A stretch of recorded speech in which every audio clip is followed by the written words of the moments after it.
बिस्मिल्लाहिर्रहमानिर्रहीम। एक्सरसाइज 5.1 का question number 5। ठीक है स्टूडेंट्स, देखें क्वेश्चन नंबर 5 जो हमें सवाल बुक में दिया हुआ है वो ये है, और इसको हम हल करने के लिए देखें तो हमें टर्म्स दी हुई हैं और इवन टर्म्स हैं। ये देखें 1 2 3 4 टर्म्स हैं। तो 4 टर्म्स के लिए हम कॉमन मेथड यूज़ करेंगे क्योंकि ये कोई फॉर्मूला नहीं है। तो हम इन पहले दो शुरू की जो टर्म्स हैं इनको कॉमन लेंगे और फिर इन दो टर्म्स का कॉमन लेंगे। अगर इन कॉमन लेने के बाद अगर सिमिलर टर्म में आ गई तो ठीक है, वरना फिर हम इसको इसके साथ कॉमन लेंगे, इसको फर्स्ट थर्ड के साथ और सेकंड को फोर्थ के साथ। फिर अगर सिमिलर नहीं आया तो फर्स्ट को लास्ट वाली के साथ और सेकंड को थर्ड वाली के साथ कॉमन लेंगे। यानी इस तरह टर्म्स को हम चेंज करते हैं और कॉमन लाने की कोशिश करते हैं। तो अब हम पहले ऐसा कर रहे हैं कि इन दोनों फर्स्ट टर्म्स को कॉमन लेकर चेक करेंगे। ठीक है स्टूडेंट, तो हम देखिएगा इसका सोल्यूशन किस तरह से कह रहे हैं कि हम फैक्टराइज करना चाह रहे हैं इस क्वेश्चन के अंदर। तो फैक्टराइजेशन के अंदर जो हम ये मेथड सीख रहे हैं, ये मेथड कॉमन फैक्टराइजेशन का मेथड है। कौन सा मेथड?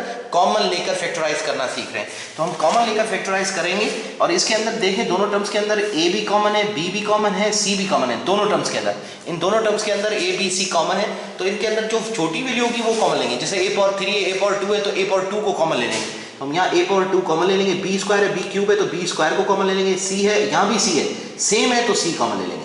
ठीक है, अब ब्रैकेट देंगे और अब हमें ये चीज बनानी है। तो a क्यूब बनाने के लिए हमें a लिखना पड़ेगा। a पावर का 2 जब इससे मल्टीप्लाई इस पे पावर 1 है तो वो इससे मल्टीप्लाई होगा तो a पावर 3 हो जाएगा। b स्क्वायर मौजूद है, c भी मौजूद है, बस ठीक है। उसके बाद हम प्लस लगाएंगे, इसको जब इससे मल्टीप्लाई करेंगे ये टर्म बन जाएगी, ये वाली टर्म बन जाएगी। अब हम ये वाली टर्म बनाने के लिए क्या लिखें कि ये चीज बने, तो हमारे पास a स्क्वायर चाहिए, a स्क्वायर बाहर मौजूद है, b क्यूब चाहिए, b स्क्वायर है तो हम यहाँ पर एक b लिख देंगे। जब ये b से मल्टीप्लाई होगा तो b क्यूब बन जाएगा। अब c चाहिए तो c मौजूद है, तो अब और लिखने की जरूरत नहीं, कॉमन आ गया, ब्रैकेट आ गई। अब हम इन दोनों टर्म्स के अंदर कॉमन देखेंगे तो a भी कॉमन, b भी कॉमन, c भी कॉमन है तीनों के अंदर। तो जो छोटी वैल्यू होगी वो कॉमन लेंगे तो प्लस a लिखेंगे, और क्योंकि a छोटा है, b पावर 4 है और b है, b कॉमन ले लेंगे, c है और c है दोनों में तो c कॉमन ले लेंगे, ब्रैकेट लगाएंगे। अब हमें ये वाली टर्म बनानी है, तो इस टर्म को बनाने के लिए हमारे पास सिर्फ सिंगल a चाहिए तो बाहर मौजूद है, b पावर 4 चाहिए लेकिन यहाँ पर b सिंगल मौजूद है, b पावर 4 चाहिए तो हम यहाँ b पावर 3 लिखेंगे। तो 3 और ये इसका 1 मिलकर पावर 4 बन जाएगा। c मौजूद है इसलिए लिखने की जरूरत नहीं है। प्लस अब उसके बाद a पावर 4 चाहिए, यहाँ पर a मौजूद है तो a क्यूब आ जाएगा, b चाहिए था, b मौजूद है, c चाहिए, c भी मौजूद है। तो अब ये हमारे पास वैल्यू हो जाएगा। स्टूडेंट प्लस के अंदर रकम पहले इधर आ जाए या इधर आ जाए कोई फर्क नहीं पड़ता, क्योंकि यहाँ a प्लस बी है, यहाँ भी a क्यूब। अब इसमें मैं कहता हूँ कि कॉमन लेने के बाद कॉमन आना चाहिए, सिमिलर आना चाहिए। ये देखें ये और ये सिमिलर नहीं है लेकिन ये बन जाएंगे क्योंकि हम जानते हैं कि ये फॉर्मूला है और इसके अंदर से ये चीज़ निकल रही है इस फॉर्मूले में से। कैसे? अगले स्टेप में आप देखिएगा कैसे।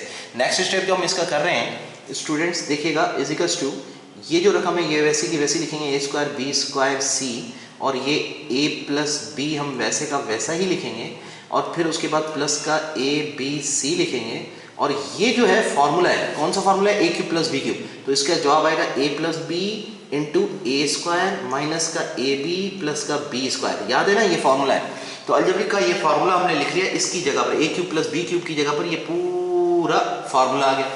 अब हम देख रहे हैं कि ये जो पूरी टर्म एक है और ये दूसरी टर्म है, इसके अंदर a प्लस बी कॉमन आ गया। जब कॉमन आ गया तो सॉल्यूशन पॉसिबल है, टर्म चेंज करने की जरूरत नहीं है। अब हम यहाँ से कॉमन लेंगे। अब दोबारा इस टर्म्स के अंदर देखें क्या कॉमन है वो उठाएंगे। यहाँ पर देखें ए बी सी कॉमन है, यहाँ पर ए बी सी, यहाँ पर इस टर्म में भी ए बी सी है तो ये ए बी सी कॉमन लेंगे और छोटी वैल्यू कॉमन लेंगे तो हम लेंगे ए बी और सी, ये कॉमन ले लेंगे। उसके बाद हमें चाहिए a प्लस बी, इधर भी a प्लस बी है तो हम a प्लस बी कॉमन ले लेंगे। और कुछ भी दोनों टर्म्स के अंदर कॉमन नहीं है, पूरी टर्म है, ये एक टर्म है ये दूसरी टर्म है, तो इन दोनों टर्म्स के अंदर a बी सी कॉमन था और a प्लस बी कॉमन था इन दोनों टर्म्स के अंदर। ठीक है, तो अब हम ये स्टूडेंट्स क्या करेंगे, ब्रैकेट दे देंगे। अब हमें ये पहली टर्म बनानी है, ये वाली टर्म। तो ये टर्म बनाने के लिए मैं a स्क्वायर चाहिए, यहाँ सिंगल a है तो यहाँ एक a लिख देंगे, तो इसका a और इसका a मिलकर पावर 2 बन जाएगा। यहाँ b स्क्वायर चाहिए, यहाँ b सिंगल है तो इधर एक b लिख देंगे, तो क्योंकि b और b जब मल्टीप्लाई होंगे तो b स्क्वायर हो जाएगा। और c चाहिए तो c तो मौजूद है तो लिखने की जरूरत नहीं। अब a प्लस बी चाहिए तो a प्लस बी मौजूद है, लिखने की जरूरत नहीं है। अब ये वाली टर्म कंप्लीट होगी, इसका मतलब है ये टर्म कंप्लीट होगी। अब इस टर्म की बारी है, इसके अंदर ये सारी चीजें हमें चाहिए तो हमें पहले प्लस लिखना पड़ेगा ताकि प्लस आए। ए बी सी चाहिए, ए बी सी मौजूद है, ए प्लस बी चाहिए, ए प्लस बी मौजूद है, और ये चाहिए ये मौजूद नहीं तो ये रकम हम लिखेंगे a स्क्वायर माइनस का ए बी प्लस का बी स्क्वायर। जब ये टर्म इससे मल्टीप्लाई होगी इस सारे से, तो ये चीज़ जब इससे मल्टीप्लाई होगी तो ये वाली पूरी टर्म बन जाएगी, आप गौर से देखें तो, ठीक है। अब ये फैक्टराइज हो गई, ये सारी रकम इसके साथ क्या हो रही है, फैक्टराइज हो रही है। लेकिन ये ब्रैकेट के अंदर जो ये रकम है ये मजीद पॉसिबल है, सॉल्व हो सकती है, तो इसलिए हम इसको सॉल्व कर देंगे। लेकिन ये फैक्टराइज हो चुका है, तो हम इसको मजीद सॉल्व करने के लिए सेम ये ए बी सी और ये ए प्लस बी ये वैसे का वैसा लिखेंगे। उसके बाद ये ब्रैकेट हम लगाएंगे ए बी और ये ब्रैकेट हम खोलेंगे तो प्लस का ए स्क्वायर माइनस का ए बी प्लस का बी स्क्वायर। अब स्टूडेंट गौर से देखें तो ये माइनस का ए बी और प्लस का ए बी कैंसिल हो गया। अब हम लिखेंगे ए बी सी और multiply by A plus B और ये जो रकम बची है ए स्क्वायर प्लस का बी स्क्वायर। और मजीद ये फैक्टराइज नहीं हो रही, ये फार्मूला भी नहीं है कि इसको हम मजीद फैक्टराइज करें। तो ये सारी रकम, ये सारी रकम और ये सारी रकम तीनों एक दूसरे के साथ मल्टीप्लाई हो रही है। तो ब्रैकेट के अंदर अगर प्लस माइनस है तो उसका कोई फर्क नहीं होता, टर्म जुदा नहीं हो रही। लेकिन ब्रैकेट से बाहर, जैसे कि ये पूरी टर्म है और बाहर ये प्लस मौजूद है और फिर ये पूरी एक टर्म है लेकिन बाहर कोई प्लस नहीं है, लेकिन ये बीच में जो प्लस है तो ये फैक्टराइज फॉर्म में नहीं है। अब ये फैक्टराइज फॉर्म में, ये सारा क्वेश्चन जो है ना फैक्टराइज की फॉर्म में, ये जो मैं कह रहा था ना कि ये देखें, ये रकम जो लिखी हुई है ना ए स्क्वायर बी स्क्वायर, ये वाली जो टर्म है, या इसको देख लें, ये जो लाइन लगी हुई है यहाँ से लेकर यहाँ तक ये रकम सारी प्रोडक्ट फॉर्म है। लेकिन ये बीच में जो प्लस आ गया ना, बीच में ब्रैकेट के बाहर, तो ये और ये सारी एक टर्म है, तो ये टर्म और ये टर्म दोनों प्लस हो रही है, फैक्टराइज नहीं हो रही, प्रोडक्ट फॉर्म नहीं है, ये दोनों टर्म्स आपस में प्लस हो रही। लेकिन ये जो हमने किया है इसके अंदर ये टर्म ये सारी रकमें एक दूसरे टर्म नहीं है क्योंकि बीच में कोई प्लस नहीं है, तो इसमें कोई बीच में प्लस माइनस नहीं है, सारा प्रोडक्ट फॉर्म है, तो फैक्टराइज हो गया। ये हमारा आंसर है इस क्वेश्चन का। स्टूडेंट इस क्वेश्चन को आप हल करें, उसके बाद जो नेक्स्ट क्वेश्चन नंबर 6 है उसको मैं लिखने लगा हूँ, इसी वीडियो के अंदर आप चेक करें कि ये सवाल मैं देखो कैसे हल करता हूँ। और क्वेश्चन नंबर 6 एक्सरसाइज 5.1 का, और वो ये है क्वेश्चन नंबर 6।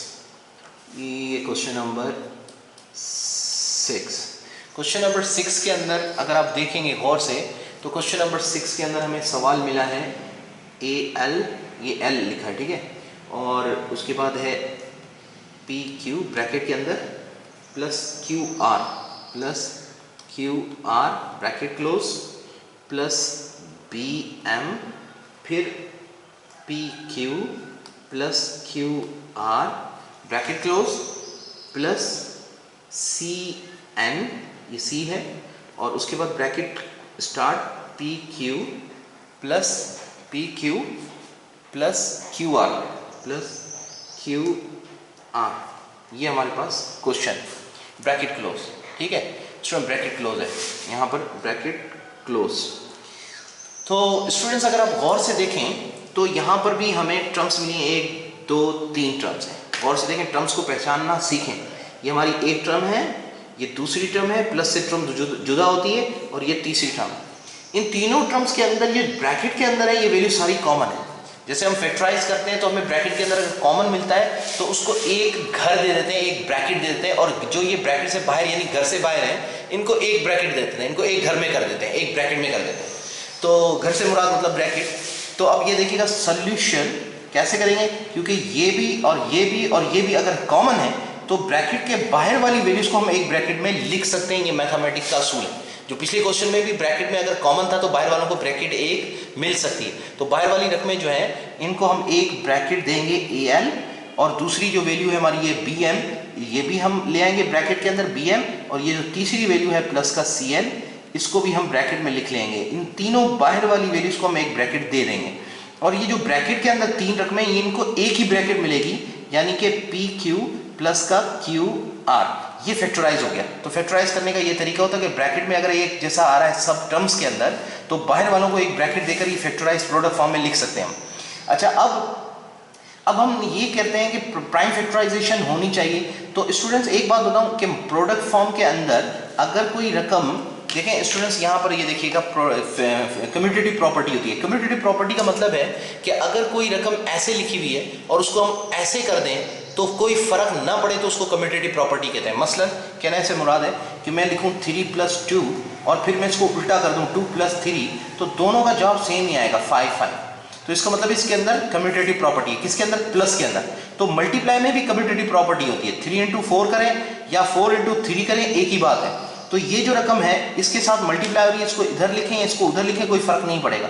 तो हम ये क्यों लिख रहे हैं इसकी वजह मैं आपको बताता हूँ। प्लस क्यू आर इसको मैं इधर लिख लेता हूँ और इसको हम बाद में लिख लेते हैं ए एल प्लस का बी एन प्लस का सी एन। पर ऐसा लिखने से कोई फर्क नहीं पड़ा, कम्यूटेट हो गया, ये रकम उधर आ गई वो इधर आ गई। 3 इंटू 4 4 इंटू 3 एक ही बात होती है। तो प्रोडक्ट फॉर्म है तो प्रोडक्ट में कम्यूटेटिव प्रॉपर्टी पाई जाती है। अच्छा, अब यहाँ पर हमने इस तरफ लाने का मकसद ये है कि इसके अंदर से कॉमन निकल रहा था। प्राइम फैक्टराइज का मतलब होता है कि मजीद फैक्टराइज ना हो सकते। तो ये जो टर्म है, ये जो हमारी वैल्यू है, तो ये फैक्टराइज हो रही है। तो इसमें से फैक्टराइज क्या हो रही है, इसमें से कॉमन निकल रहा है। और इसके अंदर कॉमन देखें क्यू है, इसमें भी क्यू है, तो हम क्यू को कॉमन निकाल लेंगे। ये हो जाएगा P प्लस का R और फिर AL प्लस का BM प्लस का CN। अब आप गौर से देखें, ये रकम ये रकम ये रकम तीनों एक दूसरे के साथ मल्टीप्लाई हो रही हैं, ये फैक्टराइज हो गया। ये हमारा क्वेश्चन का आंसर आ गया। तो ये 6 क्वेश्चन हमने इस एक्सरसाइज के सॉल्व कर लिए हैं और ये हमने ये वाला क्वेश्चन नंबर 6 सॉल्व किया है। और इससे पहले थोड़ी देर पहले हमने क्वेश्चन नंबर 5 किया था 5.1 का एक्सरसाइज का। तो 5.1 का 5 का ये आंसर आया था और उसके बाद हमने क्वेश्चन नंबर 6 सॉल्व किया और ये हमारा क्वेश्चन 6 और ये इसका आंसर। स्टूडेंट्स अभी बैठ के इसके 6 क्वेश्चन जो मैंने किए हैं एक्सरसाइज 5.1 के, सारे बैठ के पहले सॉल्व करें ताकि आपकी प्रैक्टिस हो जाए किसकी, फैक्टराइजेशन कॉमन मेथड के जरिए से निकालने वाली। तो ये कॉमन मेथड ज़्यादातर इसमें 1 या 2 सवाल फार्मूले के मुताबिक आए, सिर्फ एक सवाल फार्मूले के मुताबिक आया, a² - b² क्वेश्चन नंबर 3 जो था वो फार्मूले के मुताबिक आया था फैक्टराइज करना। तो अब बाकी सारे कॉमन मेथड से फैक्टराइज किया है हमने, तो मुख्तलिफ तरीक़ों से हमने किया फैक्टराइज। तो किया तो अब इसको आप प्रैक्टिस में लेकर आएँ, इसको हल करें सवाल को। अगर कोई पॉइंट नहीं समझ में आया तो मुझसे डिस्कस कर लें।